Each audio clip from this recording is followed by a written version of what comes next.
ومولانا وطبيبنا محمدا عبده ورسوله أما بعد فقد قال الله تعالى في كلامه المجيد وفي فرقانه الحميد أعوذ بالله من الشيطان الرجيم ببركته بسم الله الرحمن الرحيم فإذا فرغت فانصب وإلى ربك فارغب صدق الله العظيم قال النبي صلى الله عليه وسلم طلب العلم فريضة على كل مسلم أو كما قال عليه الصلاة والسلام الله أكبر إن الله وملائكته يصلون على النبي يا أيها الذين آمنوا صلوا عليه وسلموا تسليما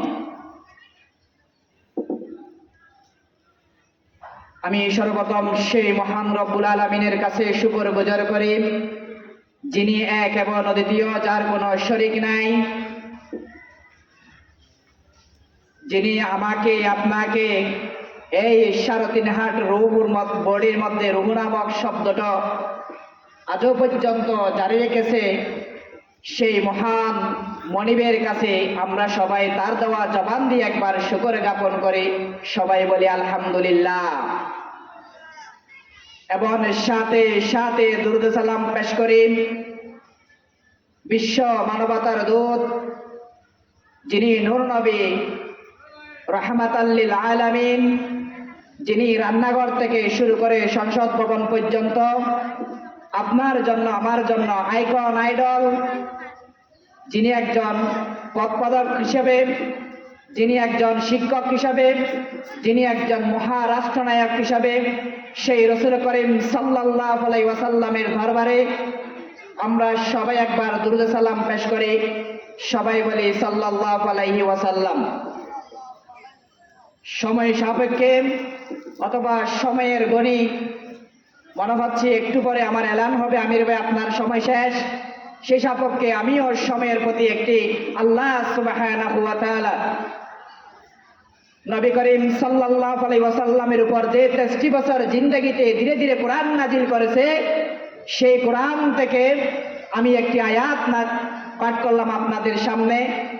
সেখানে আল্লাহ সুবহানাহু ওয়া তাআলা বলেন, বিসমিল্লাহির রহমানির রহিম, ফাইদা ফারাগতা ফানসব ওয়া ইলা রাব্বিকা ফারগব।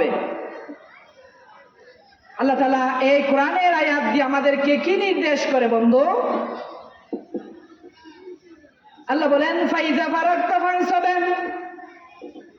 যখন বন্ধু তোমার অবসর সময় হবে তোমরা বেশি বেশি রবের ইবাদত করো, রবের মনোনিবেশ করো। কিন্তু বড় আফসোসের সাথে বলতে হয়, আমরা কই রবের মনোনিবেশ করি, রবের ইবাদত করি? যখন আমরা অবসর সময় পাই গজবের ডিভাইস মোবাইলের মধ্যে শেষ করে দিচ্ছি, অথবা বন্ধু বান্ধবের খেলার সাথে আড্ডায় শেষ করে দিচ্ছি। অথচ আমার আল্লাহ বলেন, বন্ধুরে শোনো শোনো, ফাইদা ফারাগতা ফানসব ওয়া ইলা রাব্বিকা ফারগব, যখন তোমাদের অবসর সময় হবে তোমরা রবের কঠোর পরিশ্রম করো, রবের ইবাদত করো, নির্জনে রবের ইবাদত করো। আল্লাহ সুবহানাহু ওয়া তাআলা কোরআন দিয়ে কোরআনের তাফসীর কি মজা দেখুন দেখুন। আল্লাহ কোরআনের আয়াতে বলেছেন, বন্ধুরে শোনো, উদউনি আস্তাজিব লাকুম, উদউনি আস্তাজিব লাকুম, বন্ধুরে আমাকে ডাকার মতো ডাকা, অবশ্যই আমি তোমাদের ডাকে সাড়া দিব।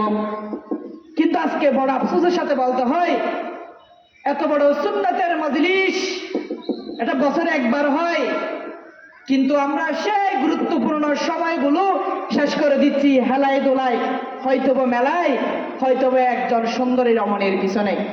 আমাকে কে হাই বললো, আমাকে কে মেসেঞ্জার আই লাভ ইউ বললো, আমি এই ধরনের প্রলোভন দেখে আমার যৌবনকালকে এখানে শেষ করে দিচ্ছি।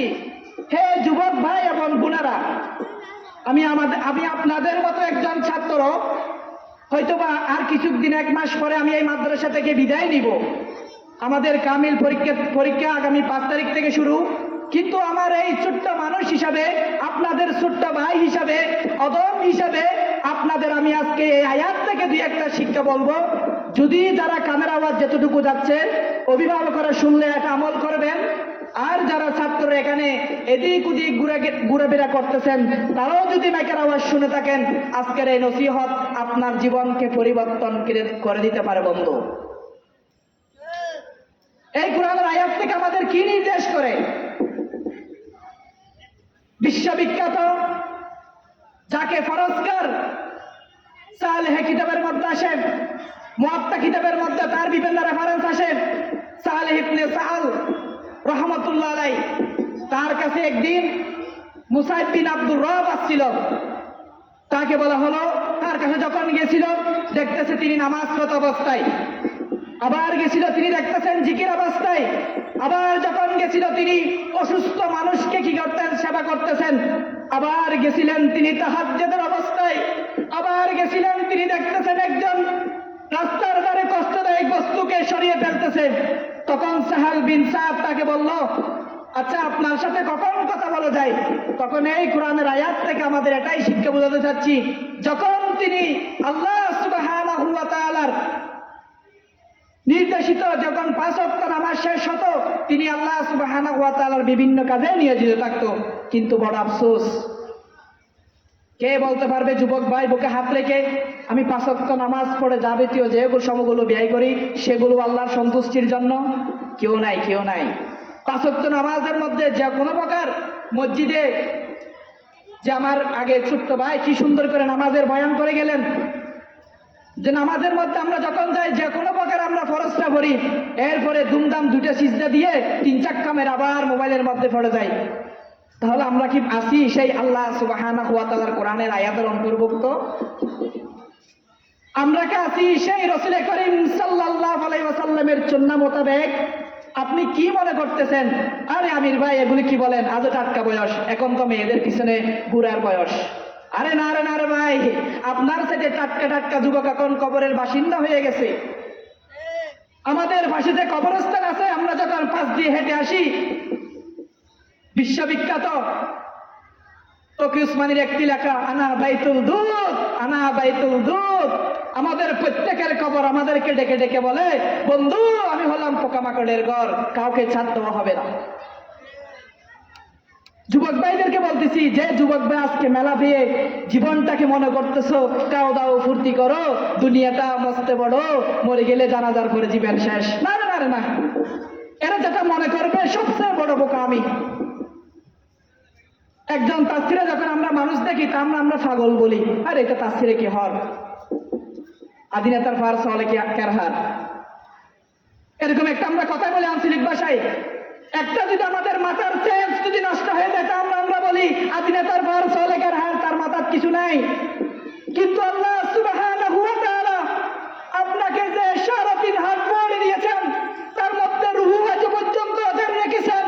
আপনি বলতে পারতেছেন আমার ভাই ওঠা, আমার গ্রাম রাজাখালী আরব সমাজের, আমি মসজিদ চিনি, মাদ্রাসা চিনি, আমি হালাল চিনি, হারাম চিনি, তারপরে কেমনে করে আমি আল্লাহ সুবহানাহু ওয়া তাআলার দেওয়া হায়াতকে আমি এভাবে করে নিরিবিলি করে শেষ করে দিতে পারি? বন্ধু একবার কি আফসোস করে না, আপনার স্বপ্নে আমার বাবা কবরের বাসিন্দা হয়ে গেছিল? আপনার কি একবার আফসোস করে না, আপনার দাদিও তো চলে গেছে, দাদাও চলে গেছে, কেউ তো ফিরে আসে নাই? তাহলে কিসের আশায়, কিসের নেশায় এই দুনিয়া নিয়ে এত মস্ত বড় পাগল হয়ে গেছো? হয়তো আমাদের চেয়ে 5 বছর সিনিয়র হতে পারে সেই ইনকিলাব মঞ্চের হাদি ভাই, যাকে যুগ যুগ ধরে কিয়ামতের আগ পর্যন্ত ইতিহাসের পাতায় তার নাম রাখা হবে। আমরাও কি চাই না একজন হাদি হই? এখন যারা মঞ্চে উঠে বড় বড় মাওলানা, ডক্টর ডিগ্রি, তাফসির, ফকিহ, বড় বড় আলেমরা বলবো আমরাও হাদি হব, এগুলো মিথ্যা কথা। হাদি একবার হয়, বাংলার জমিনে আল্লামা মুফাসসির একবার হয়, যুগ যুগে একবার হাদি হয়, আর কখনো হাদি হওয়া যায় না। সুতরাং যারা হাদির নাম বেচে মঞ্চকে গরম করবেন তাদেরকে বলতেছি আমি এই কথাগুলো। তো যদি আমরা হাদি না হই, হাদির মতো অনুসরণ হতে চাই, তাহলে আমরা সেই আল্লাহ সুবহানাহু ওয়া তাআলার হায়াত আমি কোথায় ব্যয় করতেছি একবার চিন্তা করে দেখি। এখানে মেলায় অনেক ঘুরতেছেন, অনেক ব্যবসায়ী বাইরে আছেন, গুনার আছেন, কে বলতে পারবেন আজকে কনকন শীতের মধ্যে আমি উঠে ফজরের 2 রাকাত সুন্নাত পড়েছি? কে বলতে পারবেন আমি ফরজ নামাজ আদায় করেছি? অথচ রাসূল করিম সাল্লাল্লাহু আলাইহি ওয়াসাল্লামের হাদিসটি যদি দৈব হয়, সনদ ভিত্তিতে কেউ কেউ বলেন কেটা কিয়া সহিহ, আবার কেউ বলে জয়ীফ, কিন্তু এই কথাটা সত্য যে পৃথিবীর মধ্যে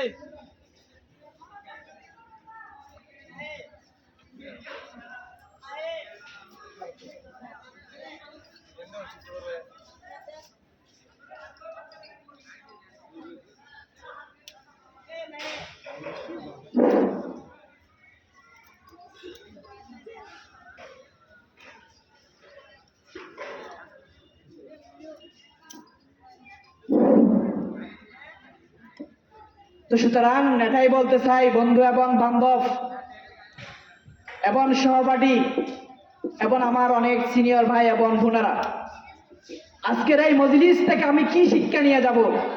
এত বড় সুন্নতের মজলিস হলো, দিন শেষে যদি চায়ের দোকানে বলি আরবশো বাজার এত বড় মঞ্চ করলো আমাদের টাকা দিয়ে বা জনসাধারণের সকল টাকা দিয়ে, আমরা কি আনলাম এই মাহফিল থেকে?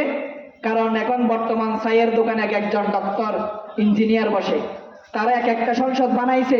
তো সুতরাং বন্ধু, এগুলোর পিছনে আমরা না দৌড়ি, নিজের জীবনকে আমরা পরিবর্তন করি সেই আজব রুহুর মধ্যে, যেটা আমাদের দেহর মধ্যে রুহুটা জারি আছে, সেটা নিয়ে আজন নিজেকে শেষ করি। সেই আল্লাহ সুবহানাহু ওয়া তাআলার দেওয়া কোরআনের আয়াত থেকে আমরা এটাই শিক্ষা গ্রহণ করব। তাহলে আয়াত থেকে 3টি শিক্ষা।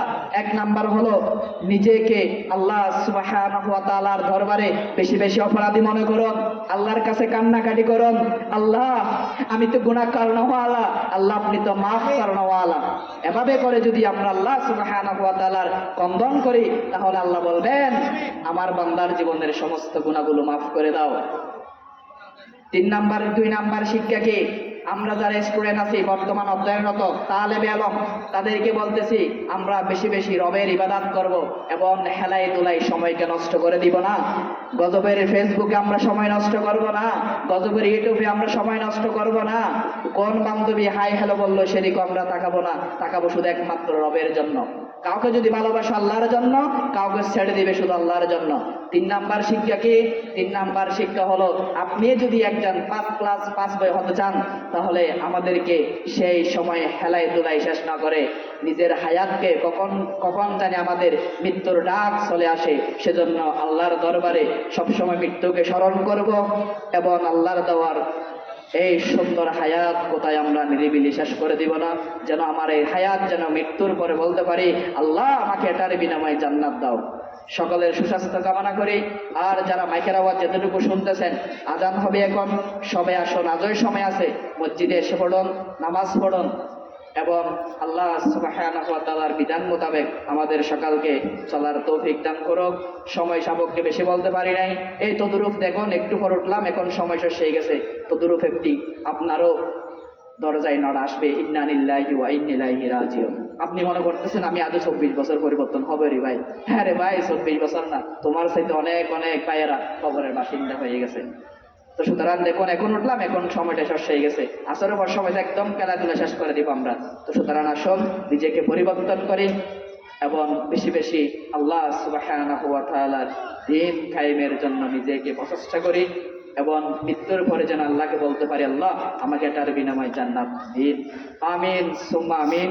এবং সকালে আজকের এই সুন্নাতের জলসাকে সাফল্যমণ্ডিত করার জন্য সকল ছাত্র এবং এলাকাবাসীর খুবই গুরুত্বপূর্ণ দায়িত্ব।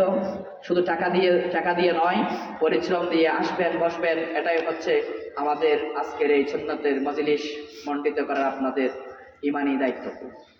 আসসালামু আলাইকুম ওয়া রাহমাতুল্লাহ।